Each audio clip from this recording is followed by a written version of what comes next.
சரி, அடுத்ததா இது வந்து ஒருவேளை ப்ரொஃபஷனல் ஹாஸ்பிட்டலாக இருந்தால் அடுத்ததாக என்ன செய்யும், டிவிஷனல் ஃபார்மசிஸ்ட்டுக்கு தெரியும். டிவிஷனல் ஃபார்மசி என்ன செய்வாங்க, அவங்க எஸ்டிமேஷனை கம்ப்ளீட் பண்ணி தருவாங்க. உங்களுக்கு கம்ப்ளீட் பண்ணி கன்சல்டேஷன் பண்ணி தருவாங்க. ஹாஸ்பிட்டல் ஃபோக்கஸுக்கு போயிட்டு அவங்க என்ன எஸ்டிமேஷனை வந்து பிரிண்டட் ஃபார்ம் செலக்ட் பண்ணி வியூ பண்ணி அப்ரூவ் பண்ணிடலும். டிபியால் அப்ரூவ் பண்ணிடலும், இல்லாட்டி அமெண்ட் பண்ணிடலும். அப்ரூவ் பண்ணாங்கன்னு சொன்னால் அப்ரூவ் ஆகும். அமெண்ட் பண்ணாங்கன்னா திருப்பி இன்ஸ்டிடியூஷன் ஹெட்டுக்கு வந்து அமெண்ட் ஆகி வரும்.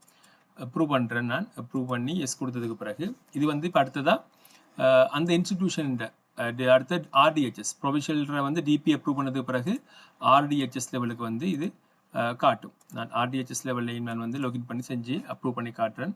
ஆர்டிஹெச்எஸ் வந்து ஃபோகாஸ் எஸ்டிமேஷனை கொடுத்து ஹாஸ்பிட்டல் ஃபோகாஸை கொடுத்து புல்மோட்டன்றதை கிளிக் பண்ணி ஆர்டி வந்து அப்ரூவ் பண்ண மேலும் அமெண்ட் பண்ண மேலும் ஆர்டி அப்ரூவ் பண்ணதுக்கு பிறகு இந்த எஸ்டிமேஷன் வந்து கம்ப்ளீட் ஆயிடும். Estimation completed. இப்போ ஹாஸ்பிட்டல் சைட்டில் இன்னொரு பெண்டிங் வேலை இருக்குது. அதாவது ஆர்டி அப்ரூவ் பண்ணதுக்கு பிறகு ப்ரொவின்ஷியல் ஹாஸ்பிட்டலாக இருந்தால் ஆர்டி அப்ரூவ் பண்ணதுக்கு பிறகு, லைன் மினிஸ்ட்ரி ஹாஸ்பிட்டலாக இருந்தால் உங்களோட இன்ஸ்டிடியூஷன் ஹெட் அப்ரூவ் பண்ணதுக்கு பிறகு சிக்னேச்சர் ஷீட் பிரிண்ட் பண்ணணும். சிக்னேச்சர் ஷீட் பிரிண்ட் பண்ணணும். இப்போ இது வரைக்கும் நீங்கள் இன்னும் சிக்னேச்சர் ஷீட்டுக்கு என்ன செய்யலை, நீங்கள் இன்னும் பிரிண்ட் பண்ணலை. இந்த சிக்னேச்சர் ஷீட் பிரிண்ட் பண்ணுற டைமிங் வந்து இதுதான். அதாவது கம்ப்ளீட் அப்ரூவல் முடிஞ்சதுக்கு பிறகு லைன் மினிஸ்ட்ரி ஹாஸ்பிட்டலாக இருந்தால் டைரக்டர் அப்ரூவல், ப்ரொவின்ஷியல் ஹாஸ்பிட்டலாக இருந்தால் ஆர்டி அப்ரூவல் கொடுத்து முடிச்சதுக்கு பிறகு தான் நீங்கள் இந்த சிக்னேச்சர் ஷீட்டை வந்து பிரிண்ட் பண்ணலாம். நான் வந்து உங்களுக்கு சிக்னேச்சர் பிரிண்ட் பண்ணுற அப்படின்னு சொல்லித்தரேன். முதலாவது இதை யார் செய்யணும்னா அந்த ஹாஸ்பிட்டலில் இருக்கிற ட்ரக் ஸ்டோர் ஃபார்மசிஸ்ட். அதாவது அந்த இன்ஸ்டிடியூஷனில் எந்த வேர்ஹவுஸுக்கு நம்ம எஸ்டிமேஷன் அலோகேட் பண்ணி கொடுத்தோமோ அந்த ஃபார்மசிஸ்ட் அந்த எஸ்டிமேஷனை அக்செப்ட் பண்ணணும். இதுக்கு முன்னுக்கு நீங்கள் செக் பண்ணி பார்த்தீங்கன்னா உங்களுக்கு இந்த எஸ்டிமேஷன் என்ற இது வந்து பிளாக் அதாவது கலர் இல்லாமல் ஒரு கிரே கலராக இருந்திருக்கும். அக்செப்ட் பண்ணுற மாதிரி இருந்திருக்காது, பட்டன் இனேபிளாக இருந்திருக்காது. இப்போ ஃபைனல் அப்ரூவல் கொடுத்ததுக்கு பிறகு இந்த பட்டன் வந்து இனேபிளாக இருக்குது. இப்போ என்ன செய்யணும்னு கேட்டால் அந்த ட்ரக் ஸ்டோர் ஃபார்மசிஸ்ட் அந்த வேர்ஹவுஸ் இருக்கிற ரெஸ்பான்சிபிள் ஆஃபீஸர் இதை அக்செப்ட் பண்ணுவாங்க. அக்செப்ட் பண்ணுவாங்கன்றது நான் போட்டது பிரிண்டட் ஃபார்ம் தான். ஸோ இந்த பிரிண்டட் ஃபார்ம் அண்ட் ஐட்டத்தில் இந்த வேல்யூ எவ்வளோவும் நான் இது என்ன செய்கிறேன், அக்செப்ட் பண்ணுறேன். இந்த வேல்யூவை அக்செப்ட் பண்ணணும் யார், உரிய ட்ரக் ஸ்டோர் ஃபார்மசிஸ்ட். இதே மாதிரி உங்களோட வேர்ஹவுஸில் இருக்கிற அந்த வேர்ஹவுஸுக்கு யார் எஸ்டிமேட் போட்டிங்களோ அவங்களோட நீங்கள் என்ன செய்வீங்க, அக்செப்ட் பண்ணுவீங்க. இதுக்கு பிறகு இது சீஃப் ஃபார்மசிஸ்ட் ரோலில், அதாவது சீஃப் ஃபார்மசிஸ்ட் ரோலுக்கு என்ன செய்வோம்னு சொன்னால் இதை நம்ம சேஞ்ச் பண்ணி காட்டுறேன். இப்போ சீஃப் ஃபார்மசிஸ்ட் தான் இந்த எஸ்டிமேஷனை என்ன செய்யணும், கம்ப்ளீட் பண்ணணும். இயர் 2027 இதில் அப்ரூவ்டு பட்டனை கிளிக் பண்ணுங்கள். சீஃப் ஃபார்மசிஸ்ட்டுக்கு இப்போ ஆக்டிவில் இருக்காது, இப்போ அப்ரூவ்டுலாம் இருக்கும். இந்த அப்ரூவ்டில் தான் பிரிண்டட் ஃபார்ம்ன்றது என்ன, இது ஃபைனல் அப்ரூவல் கொடுத்து முடிஞ்சுது. இந்த அப்ரூவ்டுக்கு போயிட்டு இந்த வியூ ஓல் ஃபோகாஸ் எஸ்டிமேஷனை கிளிக் பண்ணிங்கன்னா இதில் சேவ்டான சைட்டுக்கு போங்க.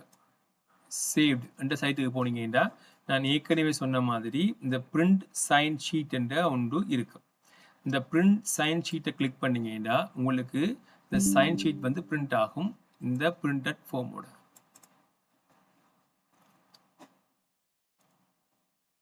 இதே மாதிரி எல்லா வேர்ஹவுஸுக்குரிய மேனேஜர்ஸும் உங்களோட சைன் ஷீட் அக்செப்ட் பண்ணதுக்கு பிறகு சிபிஆல இதை என்ன செய்யலாம்னு கேட்டால் பிரிண்ட் பண்ணக்கூடிய மாதிரி இருக்கும்.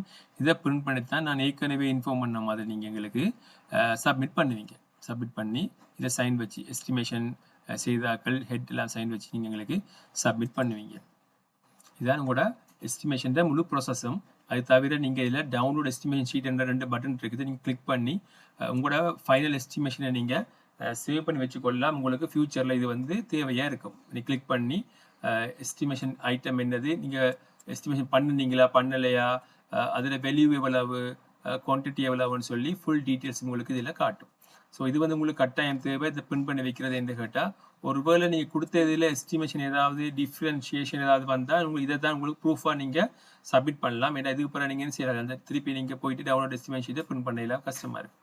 ஸோ அதான் நீங்கள் என்ன செய்யுங்க, டவுன்லோட் எஸ்டிமேஷன் ஷீட்டை பிடிஎஃப் ஃபார்மில் பிரிண்ட் பண்ணி வச்சுக்கொள்ளுங்க, எக்ஸல்லையும் டவுன்லோட் பண்ணி வச்சுக்கொள்ளுங்க. உங்களுக்கு ஏதாவது டேட்டா ப்ரிப்பேர் பண்ணுறதுக்கு உங்களுக்கு ஹெல்ப்ஃபுல்லாக இருக்கும்.